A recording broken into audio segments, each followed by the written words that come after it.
Testing, testing.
Power on.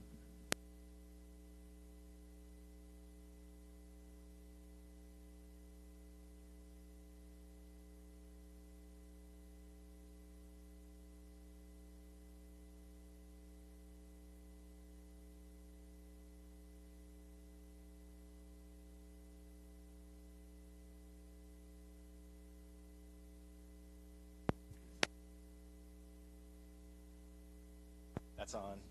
And I see the little green button.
Testing, testing.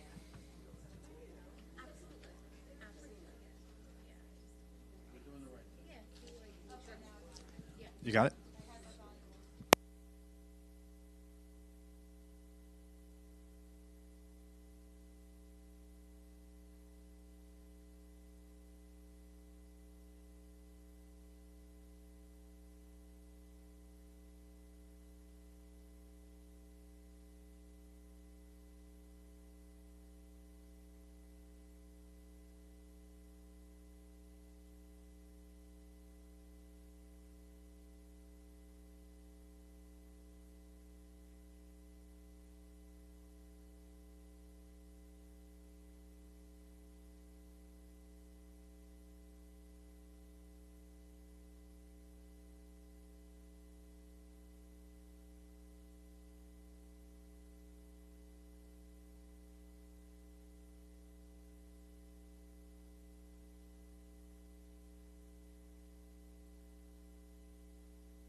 evening, ladies and gentlemen. My name is Rabbi Eli Weinstock. When I'm not here, I'm the rabbi of the Jewish Center of Atlantic Beach, and I'm proud to serve as the president of the New York Board of Rabbis. We're going to begin this public hearing the way we have started all of our task force sessions. If I could ask everyone to rise and face the flag as we recite the Pledge of Allegiance.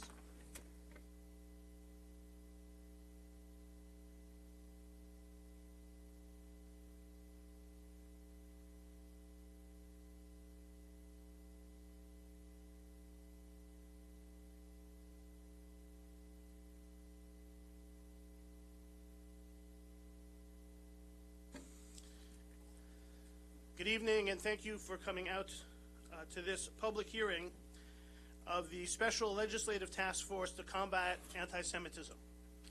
Before we proceed to the public comment, part of what this hearing, what we're all doing here tonight, just want to give you a little bit of background as to this task force. Some of you may be very familiar with it. Some of you may only now be knowing what exactly this is. But this is really a function of the Nassau County Legislature taking very seriously the scourge of anti-Semitism, Jew hatred, as well as the rest of hatred that we see. The Nassau County Legislature, really put forth by Legislator Drucker, stepped forth to pass a bill that established this task force back in August 2021. The idea was in response to rising anti-Semitism. We hear about it, we read about it, some of us are experiencing it. It could not be ignored without trying to take some action. There was a need to identify available legislative steps to protect Nassau County residents, and in particular the Jewish community, from hatred and intolerance. The goal of this task force was also to promote education and public awareness of the problem and to combat hatred in all forms, working with other legislative task forces and municipalities to combat hate. The task force's mission was to hold hearings, to understand the problem, to find out about the incidence of and the occurrence of anti-Semitism, what were the types of hatred being encountered, and also to hear from the public, which is why we're here tonight, as well as to make recommendations, to try and take concrete action that would combat anti-Semitism in Nassau County. The first meeting was held actually a year ago yesterday. I was reminded of that because I had a Facebook memory of our first meeting. No one has aged since then, even despite our conversations. And we set out at that first meeting to try and hold on to a phenomenon of hatred that is thousands of years old. What can we do? What can't we do? What should we be doing? And to try and put that into a certain framework in order to tackle anti-Semitism. And our first session, we formed 4 committees to try and tackle anti-Semitism from an educational perspective. How best to tackle and teach anti-Semitism in schools, to educate students, to be sensitive towards it, to avoid it, how to engage parents, how to make people aware of what exactly anti-Semitism is. We had a law enforcement committee to ensure and check in with law enforcement that anti-Semitic acts are being policed and how the community can work with law enforcement to fight anti-Semitism. We had a legislation committee that to identify if there are laws and regulations that the Nassau County Legislature could enact that would fight anti-Semitism. And a partnerships committee, how we can best amplify the message of fighting anti-Semitism by partnering with other civic and religious organizations, other faith communities, to fight against anti-Semitism.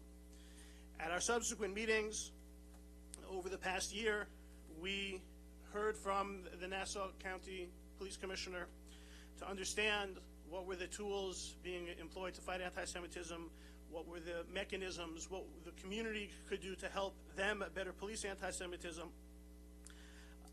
We had subsequent meetings with community organizations, the Anti-Defamation League and the Simon Wiesenthal Center, to understand some of the organizations that are in the field addressing anti-Semitism at a national and local level. We heard from the AJC that works with state and municipal governments to suggest legislation and legislative remedies towards anti-Semitism. We then began sitting in committee meetings to try and formulate some language, some responses to prioritize what are the areas we wish to address. And then at our most recent meeting, we circled back again with law enforcement, hearing from additional members of the leadership of the Nassau County Police Department, as well as District Attorney Ann Donnelly, to understand both the investigation, the arrests, and the prosecution of anti-Semitic incidents. We've begun to think about what some of our recommendations are going to be, and one of them in particular that we know can't be done until we hear from the public. And that is why this public hearing, which was built into the legislation that created this task force, was scheduled. Here we are 1 year later, hopefully a little wiser, and certainly as willing, if not more so, to try and tackle this problem. Before we move into some of the public hearing, it's a pleasure to call upon my colleague on the committee, Avi Posnick, who works with the organization Stand With Us, to provide us with some metrics, some numbers, some facts that may be news to you and may also shape some of the comments that we hear this evening. Good evening. Thank you, Rabbi Weinstock, for your chairmanship of this task force, and thank you for the opportunity to speak this evening. Thank you to all the legislators who are here, my fellow task force members, and to everyone from the community who came out tonight. This is really about all of you.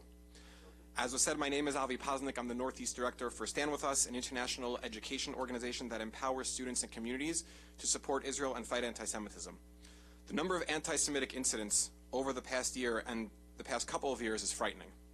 In just the last year, there was a 36% increase in the number of incidents across the country, with New York leading with 580 incidents. Of those 580 anti-Semitic incidents, almost half occurred in public spaces, 84 at Jewish institutions, 78 at private residences, 53 at non-Jewish K-12 institutions, and 43 at business establishments. Long Island is not immune to this either. Of those 580 incidents, 76 of those took place on Long Island, with 42 of those in Nassau County. We have seen anti-Semitic flyers in heavily Jewish neighborhoods, swastikas in local parks and schools, and overt anti-Semitic bullying in our schools, as well as casual anti-Semitic comments directed at Jewish students and faculty. You will soon hear from a number of these students who have experienced these unfortunate incidents. There are other types of anti-Semitic incidents that took place as well that often are overlooked and sometimes not even considered anti-Semitic. As I said before, of the 580 anti-Semitic incidents recorded in New York State just last year, 26 included explicit references to Israel or Zionism. References to Israel and Zionism were found across categories of harassment, vandalism, and assault. We believe at Stand With Us that anti-Zionism is anti-Semitism, and that is why we and many others have pushed for the adoption of the IHRA definition of anti-Semitism, which thankfully Nassau County has adopted, as well as many other municipalities here in the county. This universally accepted and consensus-driven definition of anti-Semitism helps identify what modern-day anti-Semitism looks like, including anti-Zionism. To fight anti-Semitism, you have to define it to defeat it. In conclusion, we're seeing a shocking rise in the number of anti-Semitic attacks and incidents, and we are about to hear from many of you here tonight who have experienced these incidents. Being here tonight and sharing what has happened is a very important step. We know that with these frightening numbers that I mentioned, there are many more incidents that go unreported, and this is something that we must change. I look forward to working with my fellow task force members, the legislators, stakeholders, and all of you here this evening to combat anti-Semitism in our beloved county. Thank you, Mr. Chairman. Thank you, Avi, and we do look forward to hearing from you. Many of you have signed in to speak. If you haven't, the box is in the front of the room. If you're signed in to speak, we'll call on you in turn. It's a pleasure to call upon my colleague here on the task force, Legislator Drucker, who really spearheaded the initiation of this task force a couple of years ago and has helped shepherd it through this point. His advice in how to move things along has been very helpful. I thank you publicly. And to transition us into the public comment portion of this evening, to call on him to introduce the young people that he has invited to speak. After that, we'll commence with the order of those whose names have been submitted. Legislator Drucker. Thank you, Rabbi. I really appreciate the kind comments. Thank you, Avi, for your words, too. And I want to thank my legislative colleagues, Legislator Coppell, Legislator Phillip, Legislator Giuffre, and the rest of the task force who have been so committed and dedicated to this very, very important task that we are faced with. When I sponsored this bill almost 2 years ago, in the summer of 21, it was really what I thought was the pinnacle of anti-Semitism in our country, in our county, and it was very, very disturbing. But yet, after we've heard some of the statistics, it's on the rise, and it's even worse than it was 2 years ago. And so it's more critical now than ever that we engage with each other, we engage with the communities that we represent or we live in, to try to really end this scourge and at least learn about it some more. And that was really my impetus when I filed this legislation. I envisioned that we were going to have a task force that was comprised of well-respected members of our community, clergy members, elected leaders, civic leaders, and that's what we have. We have a panel here, educators. We have a panel here of very, very fine, intelligent, respected people who are dedicating their time to help with this major, major task. And we all come from different perspectives and have different perspectives, and that was one of the reasons why Rabbi Weinstock, we formed these committees, these subcommittees, and my particular focus, or primary focus, was education and getting down to the root cause of it, in my opinion, at the basic denominator, the lowest level, our kids, the schools. That's where I think we need to start, because that's really the root of all the trouble. And we can find out how our kids are learning about it, what their experiences are. It's going to foster and enrich us in our forming our opinions. Now, in my district, we had a meeting. I was attended by a number of us on the committee, including Legislator Phillip, at Plainview Old Bethpage High School, where we met with the superintendent, administration, faculty, and students. And we are so grateful and fortunate to have two of the students that were at that meeting come before us tonight to speak and tell us about their experiences firsthand, about how it is a real problem day to day today in our schools, experiencing anti-Semitism and Jew hatred.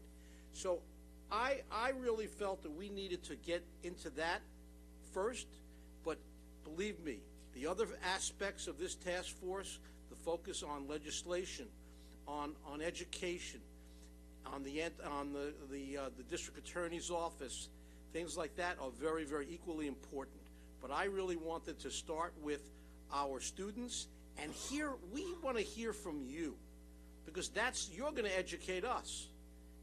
And that's why we wanted to have, my bill included, specified that we were going to have public hearings to gather information to enable us to form out a plan, what we can do to combat this.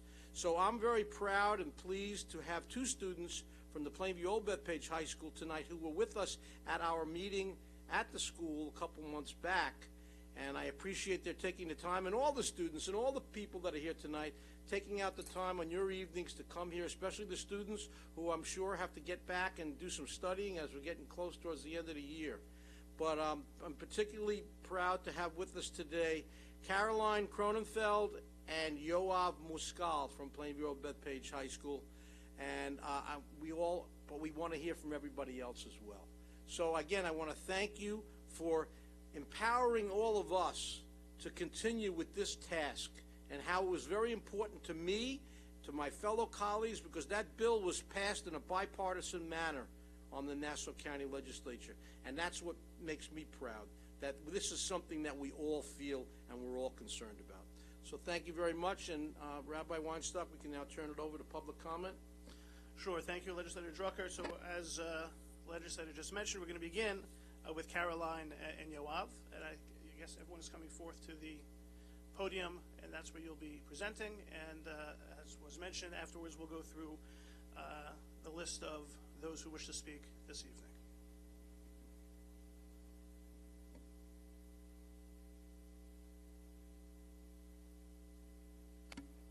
you.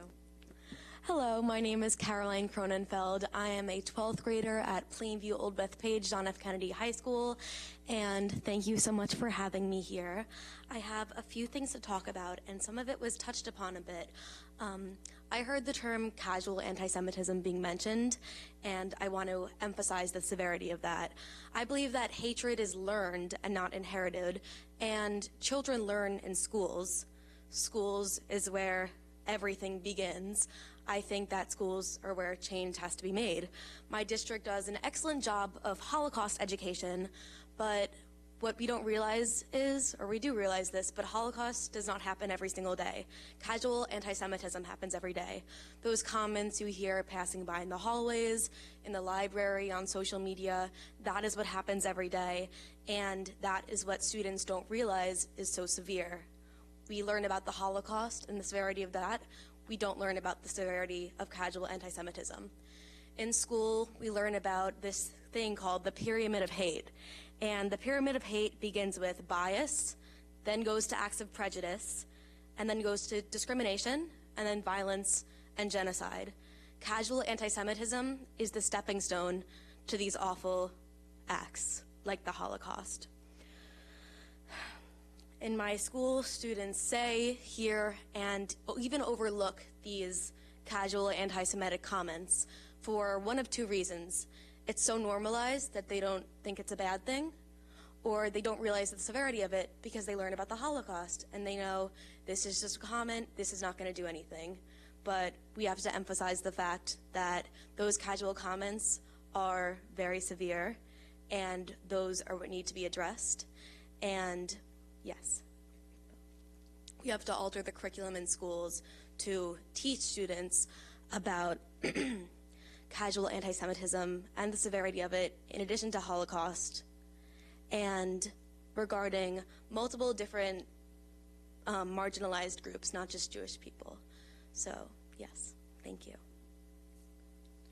Thank you, Caroline, and thank you for inviting me as well. Good evening. My name is Yoav Muskal. I moved to the United States a bit more than 5 years ago from Israel, and something that's really relevant to the last few days is right now there's an operation in Israel, translated to English, it's called Shield and Arrow. Something that happens in every single one of these operations is that someone asks me, Yoav, what is your opinion about Israel versus Palestine? Yoav, what do you think about Gaza? What do you think about what the IDF is doing? What do you think about these casualties? And although I'm an Israeli, also my Jewish students are held up to that, my Jewish peers are held up to that standard. There is casual anti-Semitism, and those usually include Jewish stereotypes and offensive remarks, but I believe that a lot of that prejudice actually stems from political anti-Semitism that is not addressed in school curricula. Just like Caroline said, the Holocaust is taught. And more than that, in most schools and in most history courses, students do understand how anti-Semitism is an old form of prejudice that still exists. But students don't understand that it's multifaceted, and students don't understand that what they say and what they say to their Jewish students about political things also become anti-Semitic. Of course, including the working definition in our legislature is important, but it also has to be taught in schools. Students are taught about the Holocaust, but they're not taught about what anti-Semitism is. A lot of these casual comments are made because they're not even thought as to be anti-Semitic. And when we talk about political anti-Semitism and comments that are made to Israeli and Jewish students, that also happens because the history of Israel, the history of Jewish refugees, the history of anti-Semitism isn't taught in a way that is nuanced and in a way that is modern. Students shouldn't feel like they can't criticize the Israeli government. Students and teachers shouldn't feel like it's a topic that they can't talk about in school, about Israel in general. But what should be taught in school and what should be emphasized is that at the end of the day, there's a way to criticize a country, there's a way to criticize a government in a way that doesn't hurt and endanger Jewish students. Thank you.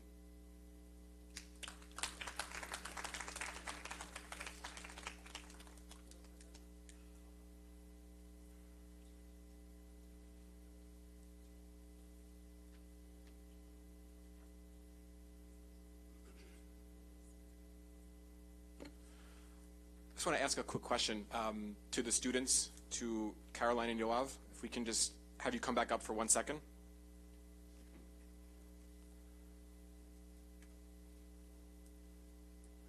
First of all, thank you both for being here and describing what happened. I think part of the reason for this hearing is so we can get a better understanding about what is really happening, especially, as the legislator said, in the schools. I'm wondering if you can tell us a little more, if there are any specific examples of things that you've heard, and if they have been addressed at all by the school, by faculty. Is there a policy in place? I think it would be helpful for us to understand what's really happening, and then we can take it back for recommendations. To the extent you're comfortable. That's a good question, thank you. Yoav touched upon the modernization of our education about the Holocaust and about anti-Semitism in general. And so there was one day in the library, in my school library, where I was walking by and there were a group of boys sitting at a table talking about how Kanye was right. And the curriculum doesn't teach us about these modern anti-Semitic comments and how awful they are. We don't realize that one comment can turn into something really bad. Like I mentioned, the pyramid of hate, these small casual comments are the stepping stones to the awful acts of violence and genocide. So that is one thing that I heard. So I do believe that modernizing the curriculum of the Holocaust and anti-Semitism in general would help students understand that these comments also that are helps to be brought forward by social media are harmful and not any better than acts of violence. Absolutely. I'd also like to add that when we talked about anti-Semitism in the committee with our superintendent, something that our superintendent discussed is that incidents of anti-Semitism that happened and how they were dealt with. There was an instance where swastika was drawn in an elementary school, and that was dealt with. There was an instance that was on social media that was dealt with, but both of these were, again, these casual and stereotypical forms of anti-Semitism. Personally, a lot of the type of anti-Semitism I'm talking about also exists outside of the school with students, with social media, and primarily on social media. I've had a lot of these interactions and messages not in person rather than being in school, and because of that it's a bit harder for schools to address instances. That's not that they can't be prevented with proper education. I think that something that happens a lot is that from a lot of accounts and people online, there can be comments that are anti-Zionist and that say things like Israel isn't a legitimate country and refer to Jewish people in certain pejorative terms. And when students repost that, like that, or share that, it's a bit harder for schools to crack down on that. Thank you very much. We'll be moving on to those who have expressed an interest in speaking. Just a reminder, we're trying to keep comment to concise, 3 minutes as possible. If you don't want to face the wrath of violation, you'll keep it to 3 minutes. But we're here to listen, and I think echoing Avi's comment, if people are going to be speaking and can identify specific examples and how those were dealt with, would certainly be very helpful for the task force to hear. We're going to hear from another student, Sophie Glassman. Hello, My name is Sophie Glassman, and I'm a sophomore at East Meadow High School. Anti-Semitism is something that I have experienced since the age of 5 when on the school playground, a girl told me that I was not allowed to play with her because I was Jewish. More recently, since the beginning of high school, anti-Semitism has been something that I have faced almost daily. In between classes, when I walk through the hallways, comments are made in my vicinity such as, "Go back to Auschwitz," or "Burn in an oven," or even up close saying, "Go back to Palestine," or "Free Palestine." If an administrator notices and decides to do something, which is not always the case, they will simply just tell the student to stop. While those comments are not being directed towards me per se, they make me severely uncomfortable. Yesterday, I was informed that in one of the boys' bathrooms, there are swastikas etched into a few of the stalls on the front. Those bathrooms have staff entering them, so the staff has definitely seen them and not done anything about it. In November 2021, I was in the school cafeteria eating lunch with a few of my friends. Directly behind me, I suddenly hear a voice loud and clear say that they were going to burn someone in a gas chamber. I was stunned to say the least, and I immediately felt extremely uncomfortable. The next day, while in the cafeteria, the same person and his friends were surrounding someone's phone watching a loud video. From what I heard, it was a video of a bunch of Holocaust and Jewish jokes. As a Jewish person, I felt extremely unsafe. I immediately texted my mom, who called the school, and the next day I was sent down to talk to an administrator at my school about what was going on. She reassured me that it would be taken care of. Days go by, and I keep getting called down by different school administrators to discuss this issue. During these days, I ate in the cafeteria near this group of people that were continuously making anti-Semitic jokes and comments to one another. One of these days, I heard them talking about how they were going to throw things at me until they could knock out my Judaism. I had never even spoken to this group of people before. Once I heard them talking about me, I immediately texted my mom again in a panic. She called the school and demanded to speak with the principal, who told her that they were already handling these students in this issue, even though we knew they weren't. My mom demanded that the principal handle it right then in that moment, so he took the students and questioned them. My parents then told the principal that they were coming to meet with him first thing the next Monday morning. At the meeting, he told my parents that the kids claim they didn't do it, but will be punished. From the start of the initial comment to the date of the punishment, it had been a full week that I had to be antagonized by the same group of people. I found out later that the punishment was 2 days of in-school suspension, which the kids got to spend together in a room where they could fool around. In my opinion, this punishment was not severe enough, and this incident was not taken nearly as seriously as it should have been. School is a place that I am supposed to feel the most safe in and feel supported by the administration. Thank you.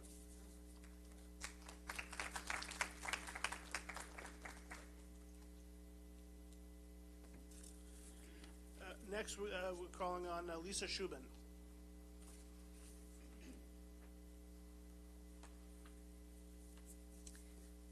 Good evening. My name is Lisa Shubin, and I'm a member of the elected Executive Committee and Board of Trustees of Temple B'nai Torah, a Reform congregation in Wantagh, and I am a lifelong resident of East Meadow.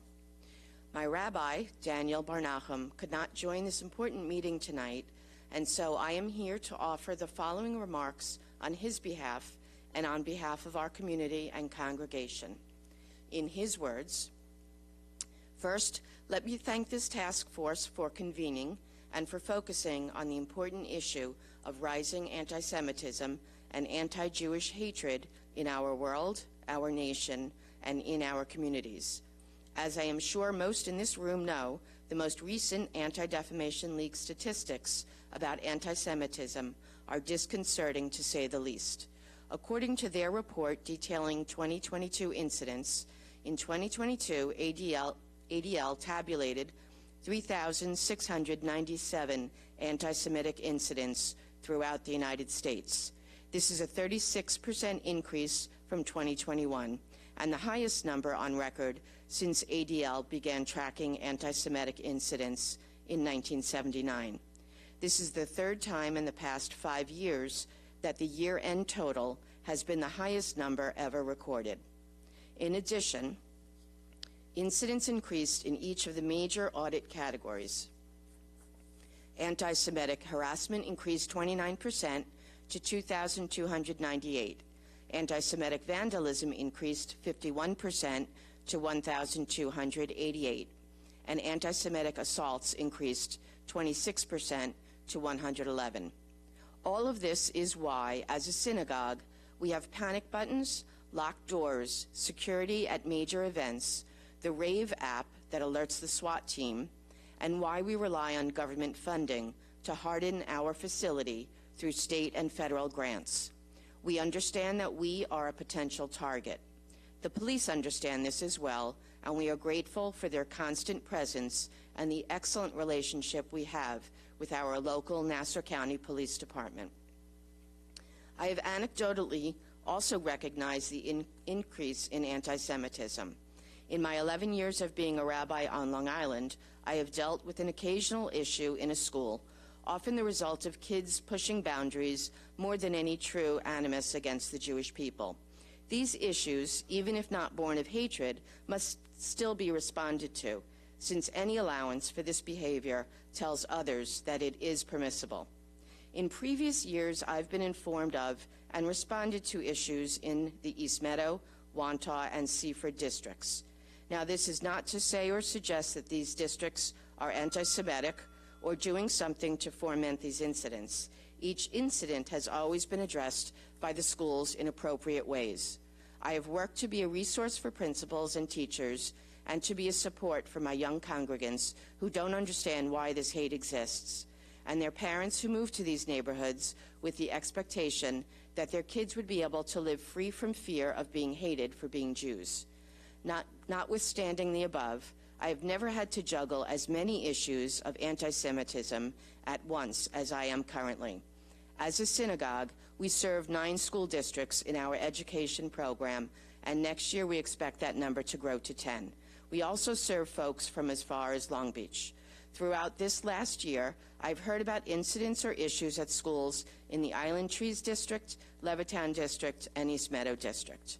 What we are seeing is, I believe, the result of national, state, and local politics and politicians who have brought trafficking in bias, hatred, and conspiracy from the fringe into the mainstream.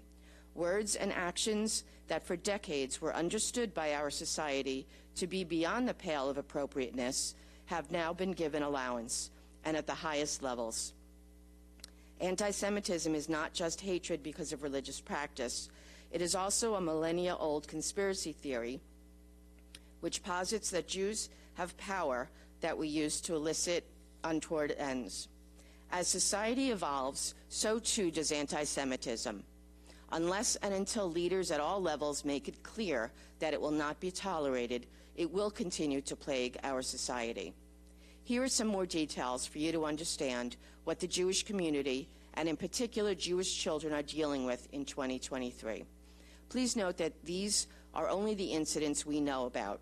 The ADL statistics, as these stories I share, are based on self-reporting, and therefore we know that they underrepresent what is actually happening. Are you wrapping up? Because you could also submit this, the report and the incidents Okay, let me just jump. to the end. Of special concern is what happened at a meeting of the East Meadow Board of Education in March. This is most concerning because unlike students who may be parroting the adults around them or acting out of ignorance, in this case we're talking about adults who know exactly what they're saying and why. In response to community pushback against state-mandated diversity education, the school board in East Meadow has been harassed and harangued using vile language and imagery, both in person and online. As 2 of our members serve on the school board, and as East Meadow is one of our community's population centers, I went to the meeting in March as the rabbi to support my congregants and offer perspectives that a community which teaches diversity in whatever way is a community that is safer for Jews and all minorities. While I spoke during the open commentary period at the end of the meeting, having announced myself as a rabbi, I was heckled, jeered, and taunted by many in attendance. They attempted to overpower my statement with their cacophony. As I leaned into the microphone to conclude my remarks, according to multiple reports, anti-Semitic epithets were hurled at me as well. Harassment continued on social media even after the meeting directed at me and at the members of the Board of Ed. I can tell you that this incident affected me deeply, and for many days, I can only imagine what our young people must be feeling when this happens to them. I'm a rabbi and professional with coping. Just as you finish, if the rabbi was here, he would be able to share. You can submit the report, and we'll read it. I'm sympathetic to rabbis and wanting to say everything on their mind, but we really need to try and be mindful of the time limit. So thank you very much. And if you want to pass it to me, we'll share it with the committee. Alan Skorsky.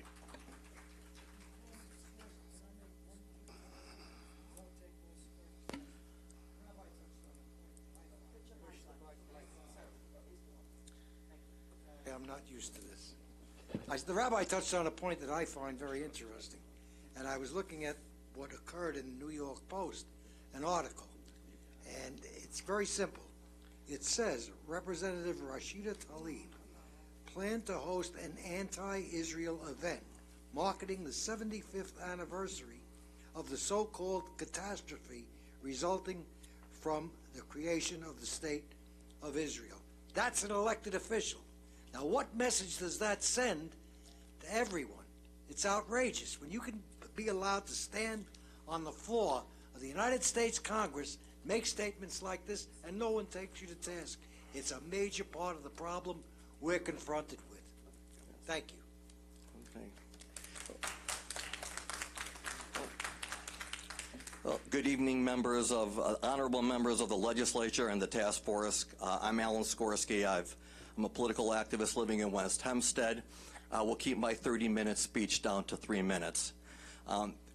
Something that's very important, and I've been saying this for a long time, it's very easy to condemn the easy anti-Semitism. You can condemn the swastika on the sidewalk, the vandalism on a synagogue. Last year, you'll remember there was a woman who made a real big mistake going to the Rockville Town Center to make a speech about rabbis coming to town and what the Jews were going to do, and she was finished. I mean, even Governor Hochul condemned her. So though that's easy, but getting to the point that you just made, and this is where the problem lies, you can't condemn, you can't combat anti-Semitism or any racism halfway. You do it the whole way or you don't. The examples you just mentioned, when Speaker McCarthy became the speaker, he removed Ilhan Omar from the Foreign Affairs Committee. Every single Democrat opposed him, including many Jewish Democrats. Last week, Kevin McCarthy spoke at the Knesset, commemorating the 75th anniversary of the State of Israel. And as you just pointed out, Rashida Tlaib, who, like Ilhan Omar, one of the most anti-Semitic members of Congress, wanted to hold a Nakba event commemorating the catastrophe of the recognition of the State of Israel. Kevin McCarthy again said, you're not doing it in this House, so he was moved to another chamber thanks to Bernie Sanders. Again, not one Democrat condemned it. Ladies and gentlemen, if you're not going to condemn anti-Semitism because it's politically inexpedient, everything else here is a waste of time. I've been to so many rallies where people will say anti-Semitism is bad and blacks and Jews have had relationships for so many years. That's all very generic. But it's easy. If you can't condemn the Linda Sarsours, who are active on college campuses with Students for Justice in Palestine, and the anti-Semitism in academia, and you're not going to condemn Ilhan Omar and the squad unless the Republicans agree to condemn Marjorie Taylor Greene. This is not a trade-off, ladies and gentlemen. You're either going to fight anti-Semitism because it's the right thing to do, or we're just going to keep having these events here, and we'll just all congratulate ourselves. Thank you.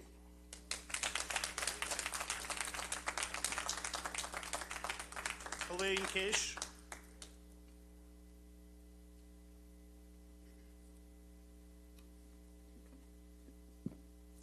Hi, my name's Elaine Cage. I'm a proud Jew, and I've been raised and always have believed in the acceptance of and friendship between everybody. In fact, my grandfather, I was told, had written a letter to Congress basically telling them to get their act together and to help work towards a more peaceful world. The 60s and the 70s were times when it looked like peace and love were on their way to a new level of reality, and my generation rejoiced, which is why it is so incredulous to me that we have taken such a turn in the opposite direction. I don't understand it, but I'd like to help change it. I feel this change has to be started at the very beginning of our children's education and should be taught with a required curriculum starting in all schools at at the very beginning and continuing right through high school. When children meet in the playground, if they're young enough, there's nothing to keep them from enjoying each other and having fun together. If we could start out, thank you. If we could, okay, yeah. If we could start them out learning that people do have differences, but are also very much alike, and that friendship and acceptance is so much more fulfilling and joyful than hate and fear, we'd be on our way to a much happier country and world. There would have to be a sharing of thoughts and feelings throughout the many disciplines in the schools that they are taught throughout the day. It would be a rock-solid part of the curriculum, because if our country doesn't get together and work out its differences soon, the results can be catastrophic. And no literacy or math or computer science will be able to fix it. All kinds of hate, whether it be Holocaust denial, which is at an alarmingly high rate, Asian, Muslim, racial hate, hate of indigenous people, the list goes on and on. It's all got to be eliminated. As an elementary school music teacher, I worked in a vastly multicultural school and experienced xenophobia firsthand. I spent much time teaching understanding and acceptance with the use of books, discussions, songs, and dances. I can tell you that it works, but it must be taken seriously and soon. Thank you very much.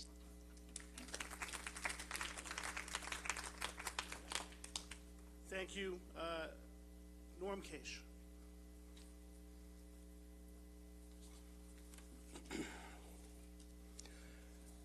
My name is Norm Case. I'm the founder of the Wall of Tears.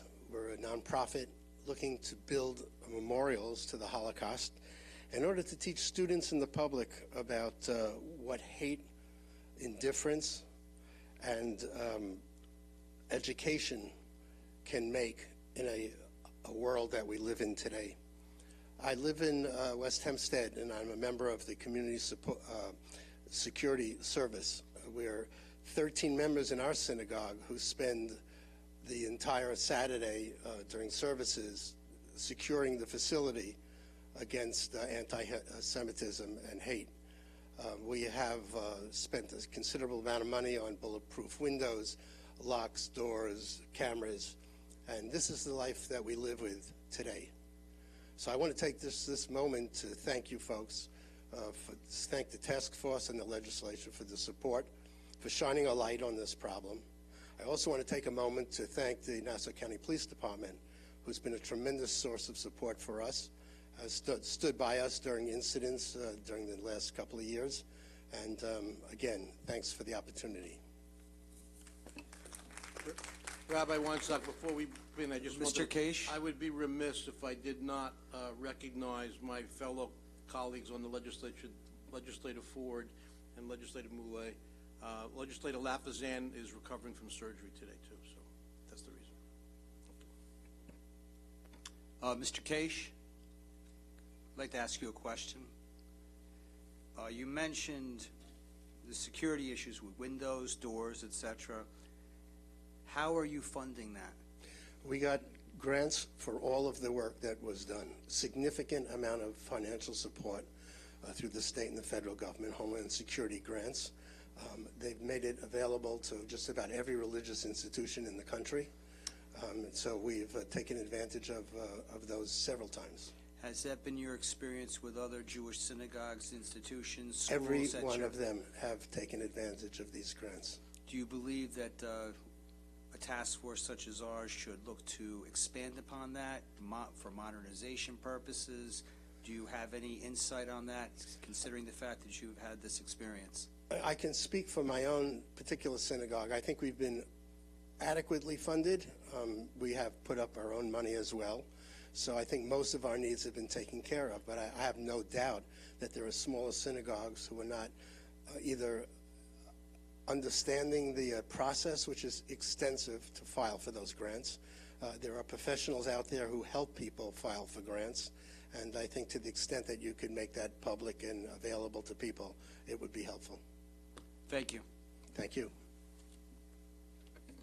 Elizabeth Kahn.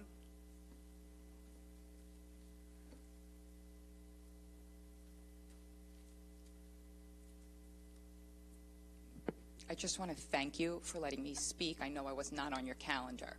Before I introduce myself, I would like to commend the students who spoke tonight. You were very brave. Okay, I cannot imagine what it is like. I cannot imagine what it is like to go to school and be afraid on a daily basis because you are Jewish. My name is Elizabeth Kahn. I'm the Director of Institutional Advancement at the Schechter School of Long Island. I am a lifelong Long Islander. I am a graduate of a day school, which is not a yeshiva, but a conservative educational institution. I am a parent of day school graduates, and now I'm an administrator at a day school. We did not even know your task force exists. We did not know about this meeting tonight. We heard it through a back channel 2 days ago, or else we would have had this whole room filled up with our high school. It's very disappointing, and I think that's part of the problem, is that the word is not out there. I can tell you that our kids in our school can stand up for anti-Semitism. They find it, they meet it all the time on the ball field when they're playing hockey. They know how to stand up for themselves, and nobody can push them around because they have a very strong background. Hate is learned. It is taught in the home. It is learned in the home. It is taught that it is okay. Anti-Semitic acts that go on, whether they be overt or sublime, are tolerated every single day. Nobody is outraged. Nobody is screaming and banging on the floor, and banging on the tables. We should be here outraged, screaming and banging on the tables. Let's even talk about the security grants. What Mr. Kirsch did not say is that you have to lay the money out for those grants before you can get reimbursed from the state. So in order for us at the Schechter School to reinforce our windows and to reinforce our doors, we have to lay out that $250,000, prove to the state we made the improvements and to the federal government, and then file to get the money back. That is a very difficult thing for us to do. You come to us, we will help you be part of the solution. Our kids will be part of the solution. Come to us as a school, we will work with you, because this is what we do with our kids. We educate them, secular education, Jewish education, to be proud of who they are. They're proud Americans, they're proud Jews, and they will happily be a part of your solution. Thank you. Thank you for all who have commented. That's the end of our list. But I think we'd be remiss if we didn't ask the legislators who are here we have more who wish to comment. Well, while that's being brought, if any of the legislators who we have would like to comment, and then the committee members as well. Obviously, we're not going to be able to respond and solve, but I know for myself it's been very helpful to hear some of the pain, some of the passion, some of the resolve in this room. All right, we have one more, Judy Lyman.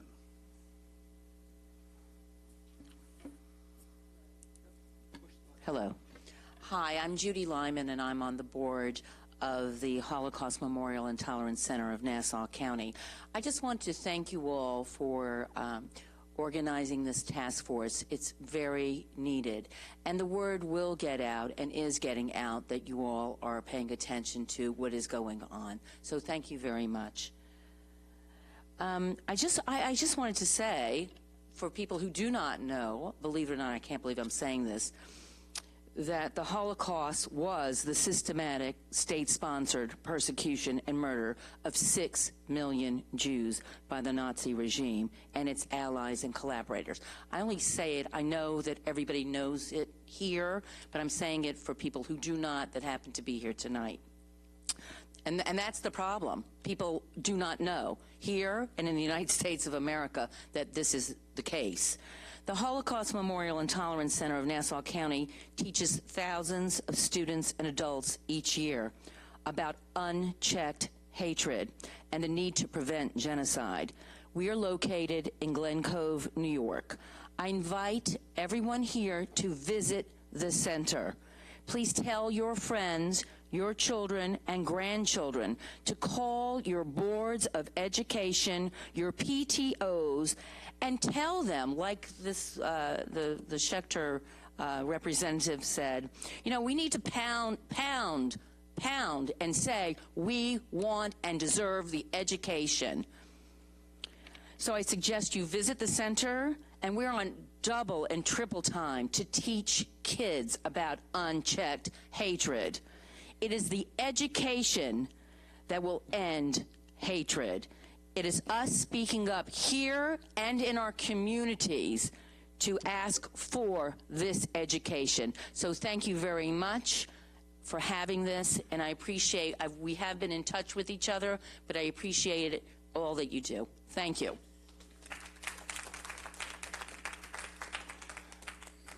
First, I want to thank Legislator Drucker for pushing this this concept and shepherding it to fruition here. A lot of you touched several chords within me based on my own experience.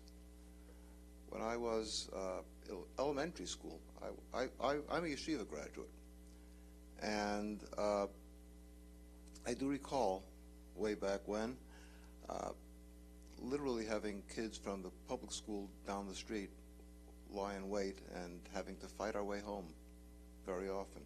It happened all too often. But there's a common denominator here. It's people, kids don't understand. Kids do not understand, and everyone's pushing the whole concept of education. Much later, when I was in law school, and we're talking, I'll say 50 years ago, give or take, someone who was a guest in my home, eating our food for dinner, made a joke, a Holocaust joke. And when I looked horrified, he was genuinely surprised. He didn't get it. The man was not an anti-Semite. He just did not get it. He did not understand that this was something that was hurtful, especially back then. We were talking about 20-some years after the Holocaust. We're not almost 80 years removed as we are now. Many people were still within living memory. My in-laws, my wife was there. My in-laws were survivors. So, everybody said, it's kids who are doing stupid kids tricks. They're painting swastikas on walls because that's the kind of thing that kids do, and they don't understand. And of course, kids are not born as anti-Semites or anti-anything, for that matter. They hear it, they learn it, and they absorb it. And you're not going to teach their parents, I don't think. You're not going to re-educate people once they're adults, for the most part. That you're talking about deterrence. But with kids, you're talking about education, and they can be changed, and they can be taught. And I think that's basically the theme that I've heard from just about everyone here. And I think that's what it's brought out. And once again, I thank you, Legislator Drucker.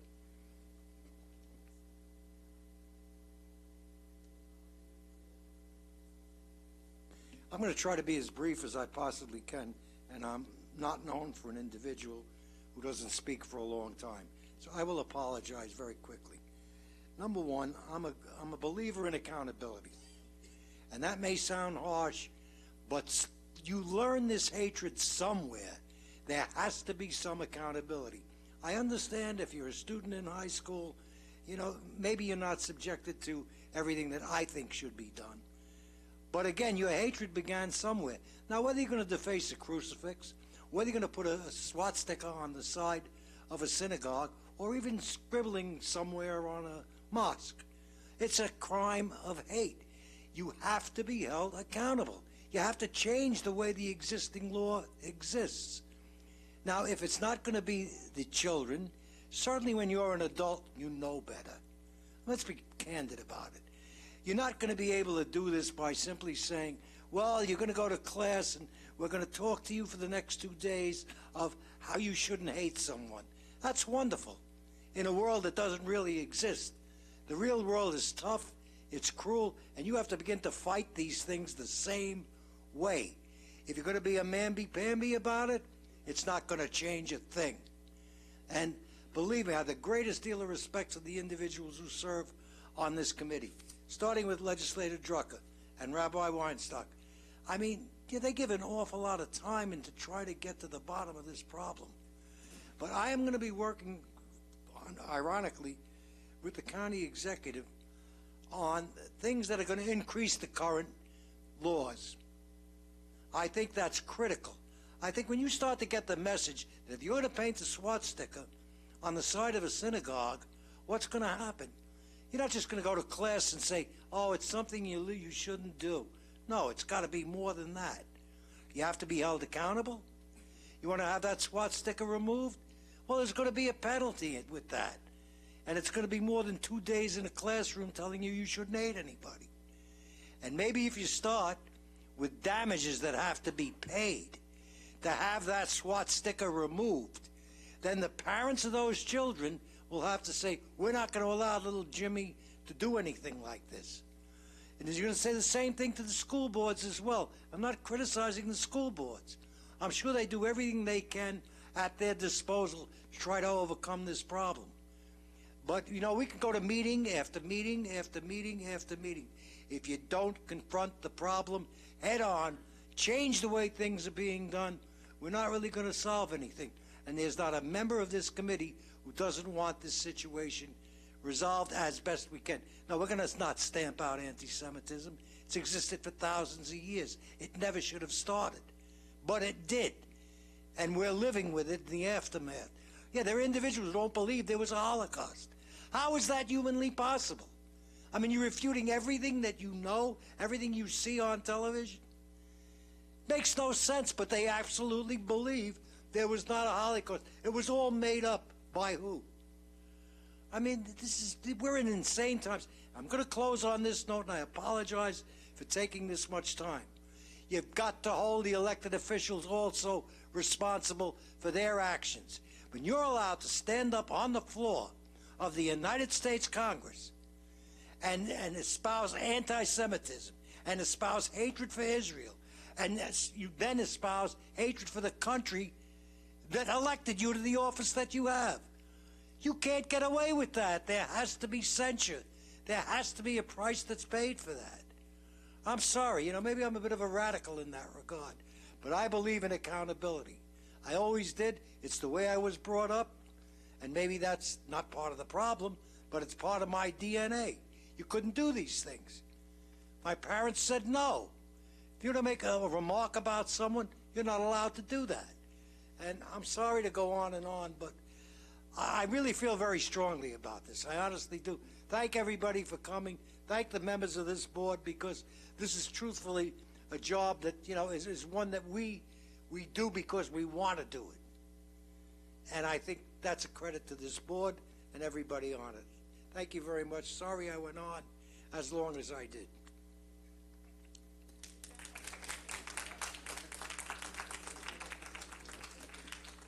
Good evening. I too want to thank Legislator Arnie Drucker for spearheading this committee and this movement to help us learn about anti-Semitism and to help combat it and to eradicate it. And I do want to extend my gratitude to Legislator Mazi Pilip for putting this hearing together and continuing to make sure that we become educated and aware of this issue, and as well as Legislator John Giuffre, who have all been partners. You know, for me, I have to say that I commend all the speakers, and yes, especially the students. It is very, very heartbreaking to hear about their experiences, that, you know, they go to school to, you know, to learn. It's a social time where you could have fun with your friends. You could have maybe, to a certain degree, a carefree day, especially when there's no tests. But then to be subjected to such hateful words, such demeaning words, to me, this just cannot be tolerated. And I think that we need to address this at a very, very, very young level. I grew up in Queens. I am a product of 12 years of Catholic school, parochial school. But our neighborhood, and especially our block, was a mixture between Christians and Jews. So as children, we learned early on, as we played together, you know, we shared our interests. You know, yes, sometimes we fought, but most times we really had like a lot of fun going into one another's houses, having lunch, cookies, whatever.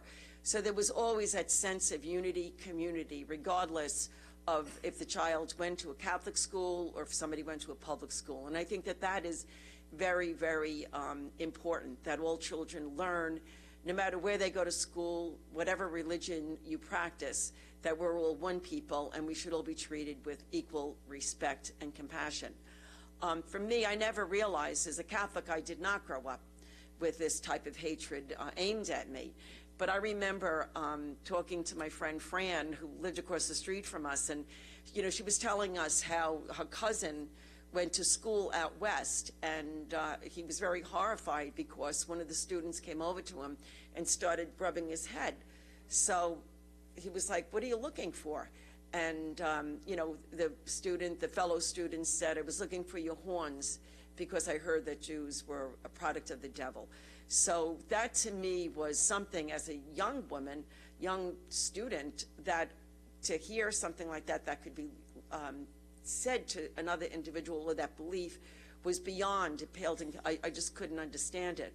So I think that, yes, maybe we should take the message that we had when we started in the 60s and 70s of unity, the summer of love, this feeling of acceptance and learning about, what had happened in the past, that I think that we need to really work upon this even more so. I had the opportunity, I'm going to close with this, I had the opportunity of visiting Dachau, and to me it was one of the most unbelievable experiences.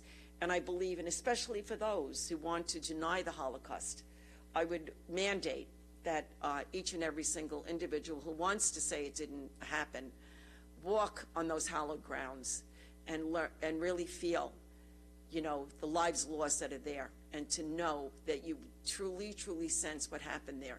And I think that that will change their mind, and maybe they too will then help eradicate this curse of anti-Semitism. But I thank everybody here, and we will continue this work, and I think that everybody, we need to be sometimes maybe a little bit more vocal and more forceful. Thank you.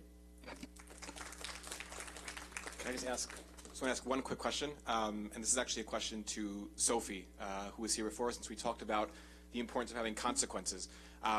Just to have this on the record, you had mentioned that, to your knowledge, the incidents that took place, the swastikas, the remarks and things that were being said, there have been very little, if any, consequences towards the alleged students who did this. Yes, so the swastikas actually I actually heard about that yesterday I was telling people that I was coming here to speak, which, by the way, I found out about this event 36 hours before it happened. But basically, they told me that there were swastikas in the school bathroom, and they had brought it to the attention of some administrators at my school, and they said, "Oh, we can't do anything about it. It's etched into the stalls." And then the comments that are made every single day toward me, if an administrator hears that, they're just like, "Hey, knock it off," or they don't say anything to the people. They're just like, they roll their eyes, whatever, walk away. But the specific incident that happened to me, the kids, they got suspended for 2 days. It was a group of 5 of them, and all that they put them in a room together for 2 days, to my knowledge, and like in-school suspension, where they could talk to each other and just hang out for 2 days. And those kids, they hated all groups of people, but yeah. So before you leave tonight, please make sure to talk. I want to get our legal team to work with you. Oh, really? Thank you. Thank you. Hello, everyone. Thank you so much for all of you for coming here. But I also would like really to thank the students, really, for your bravery to come here in front of us and telling us your experience. Thank you so much. Sophie, you really broke my heart. As a mother, as a person of color, this is unacceptable. If I know my children will go through something like this that you are going through, this is absolutely unacceptable, and the school has to do a better job to make sure something like this is never gonna happen. And I promise you, this committee, we're gonna get together, we're gonna be with you, and we're gonna fight it together. Thank you.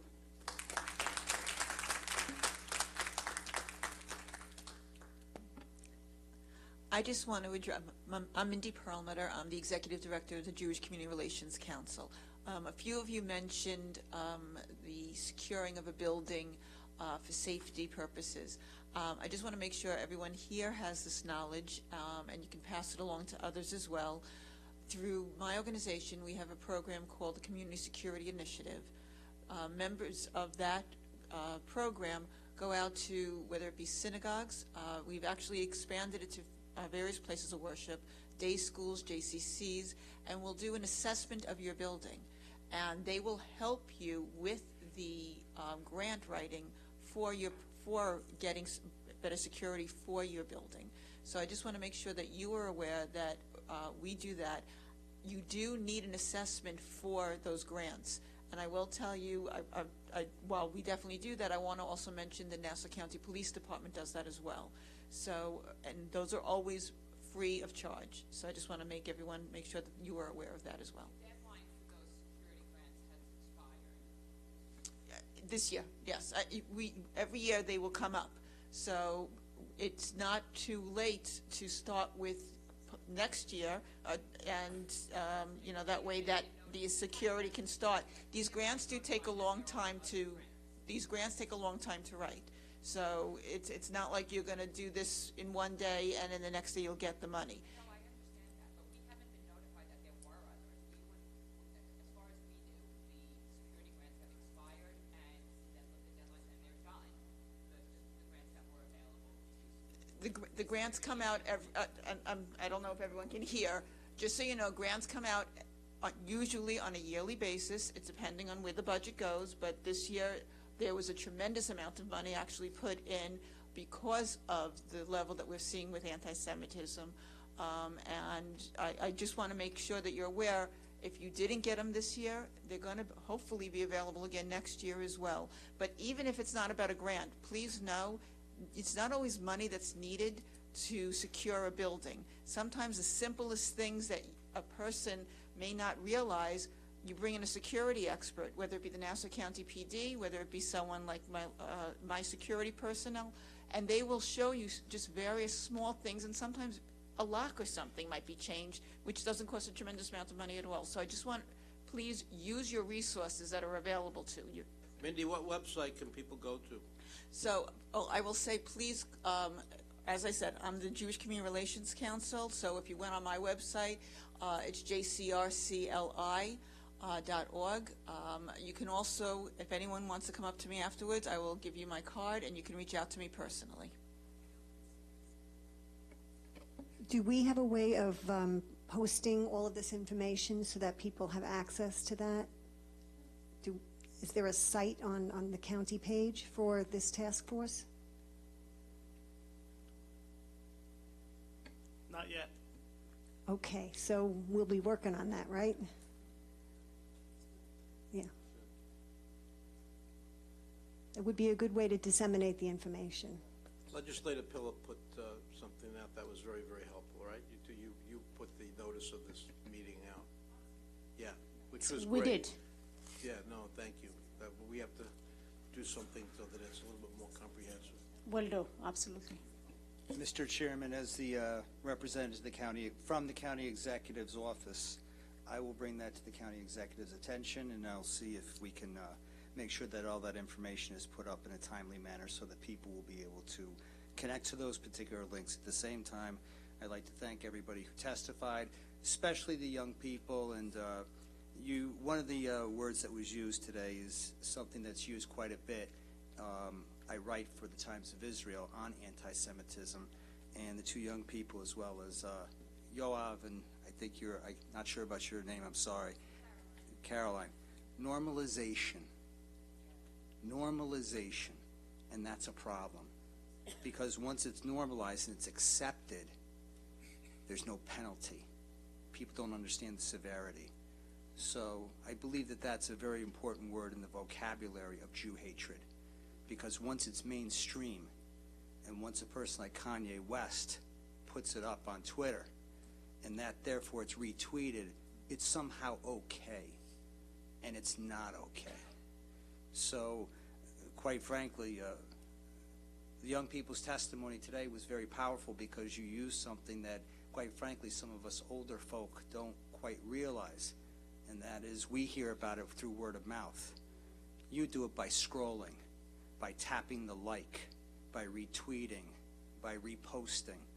So once we go after normalization and explain how severe it is, I think that that's a very positive step in the right direction in going after those social media platforms that allow the normalization of this to happen. So thank you very, very much.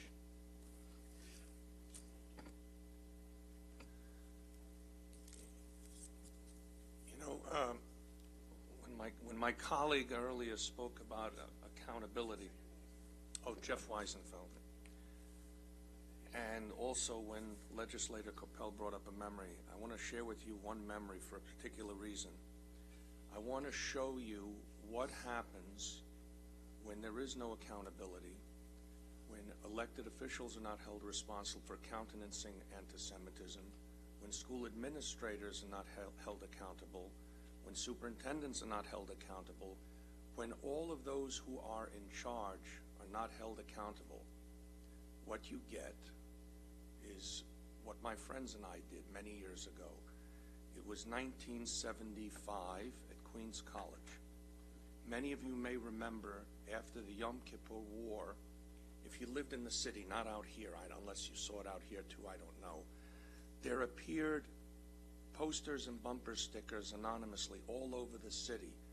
We need oil, not Jews. Because of Israel's late victory in the Yom Kippur War after she was almost conquered, and the Arab oil embargo was used as a vehicle for anti-Semitism. And so a few friends of mine were in the Jewish Student Union, which was housed in the Student Union building on Casino Boulevard in Queens. And we had a meeting. We were planning an event. I don't remember what the event was. And there were three of us left at the end. And we came out of the building, and we see in the distance, it's not important what they were, but ostensibly Middle Eastern appearing young people were placing stickers on the lampposts that go down to Casino Boulevard. We didn't give it any thought, and they left. There was a parking area on Melbourne Avenue where students parked. There were four of them, three of us. And as we passed the lampposts, lo and behold, we need oil, not Jews. So I'm not going to censor myself. The three of us versus the four of them, we went around the corner as they got into the car. They didn't get into the car. We beat the shit out of them, excuse me. And they struggled to get into the car and depart. And the reason I tell this story is because there really was no one to speak to, and this was more acceptable behavior 40, 50 years ago.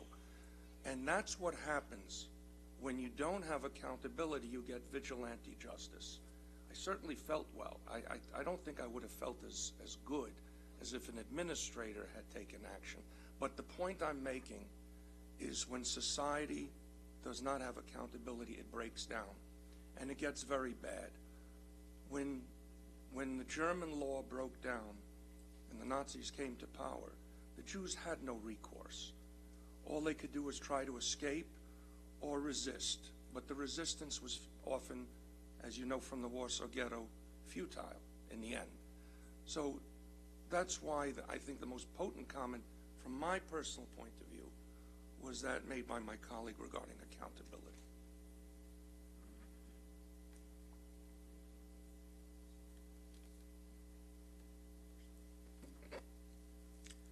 So I want to thank my colleague, Arnie Drucker, but in particular, though, Legislator Phillip, for all that she did putting our task force together, helping it get off the ground. You all worked very hard to do that. One phone number for you. The Nassau County Police Department will conduct a safety assessment of your facility. The number is 516-573-9788. So if you'd like your shul or any other business to be professionally assessed for safety concerns. I wanted to join the task force because, not being Jewish, there's always been a special place in my heart for the Jewish people. I grew up in Flushing. I was born in Brooklyn. I grew up in Flatbush, no less. But I was raised in Flushing, and we were in a mixed neighborhood, and we had neighbors who lived across the street that my parents were very close with. They were a Jewish couple, a few years older, and we called them aunt and uncle. And that early experience in living in a mixed neighborhood taught me a lot. And then when I was in school, especially in middle school, we had kids coming from Bay Terrace and Bayside, and that's where I had some of my closest friends, Danny Weidman and Mitchell Feig and others. And the rise in anti-Semitism was a concern.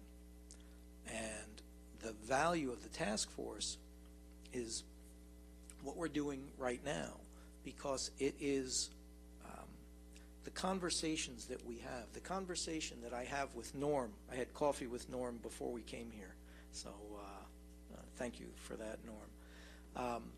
The conversations that we have are not part of our relationship. The conversation is the relationship. And so to be able to have a conversation so that we can understand one another and understand the concerns. Sophie, my heart broke with some of the stories you were telling. I was shocked, actually, that you have to go through that today. Should not be.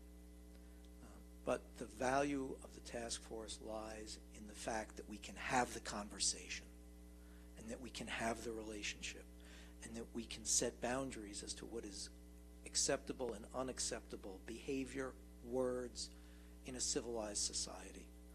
So I'd like to thank all of my colleagues on the legislature, particularly Legislator Ford, who I have a special place in my heart for. We will miss you. Anyway, but thank you.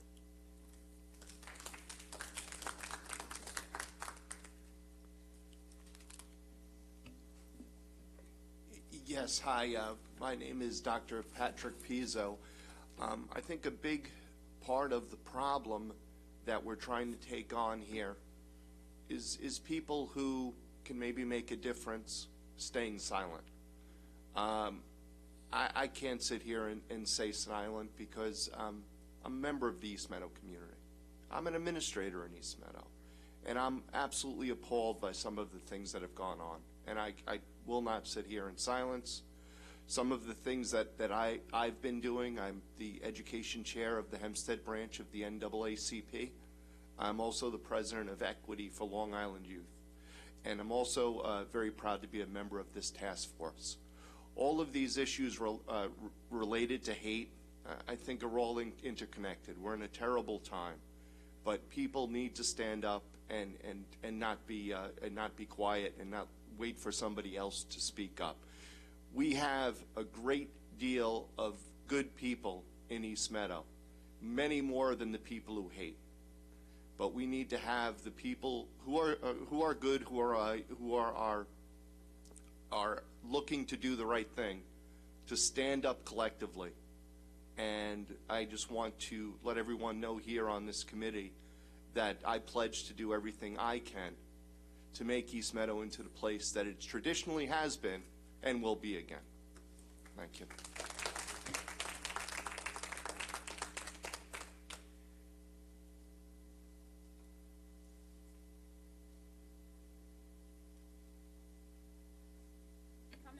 Please go up to the microphone.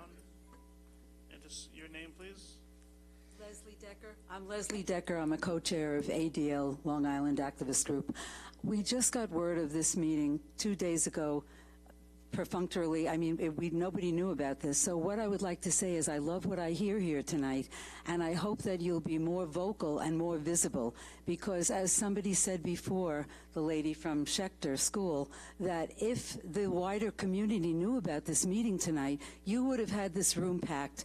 If this message went out to synagogues, to all kinds of groups, there are many activist groups on the island very concerned about these issues, and you have a handful of people here whose stories are all very relevant and very terrific. But I'd love to see you come forward and notify Long Island what you're doing, because it's a great job you're doing, but you could have so many hundreds of people behind you and widening the scope of this. So this is a great beginning, but I'd love to see you use various ways to get the message out there in any way you can. So that's all I want to say. Thank you, and duly noted. Rabbi Weinstock, I would just like to say that based on the comments we're hearing tonight, I think it's imperative and it's behooves us to try to do another public hearing, at least another one or two of them, because with this time I think we can learn from the comments here to get the word out so that we can have a wider range of people who want to participate in this. So I think it really, as I said in the beginning of my comments, the impetus for my introducing this legislation was to get at the root cause of the hatred, the Jew hatred, and the way to get to it is learning about it from the community, learning about it from our kids, from the residents that we have here. So I think we should endeavor to do that again, and this time try to be a little bit more successful in getting it out there, getting the word out there. Thank you, Rabbi. A perfect closing sentiment that as the Mishnah Jewish Talmud teaches that the day is short and the work is long. We have not yet begun to fight, and our work will continue. I thank all of you for coming, all of those who spoke, my colleagues on the task force, and we endeavor to carry this forward and move forward in addressing this issue with the comments we're hearing and the work that we'll be doing. Thank you, everyone, and good night.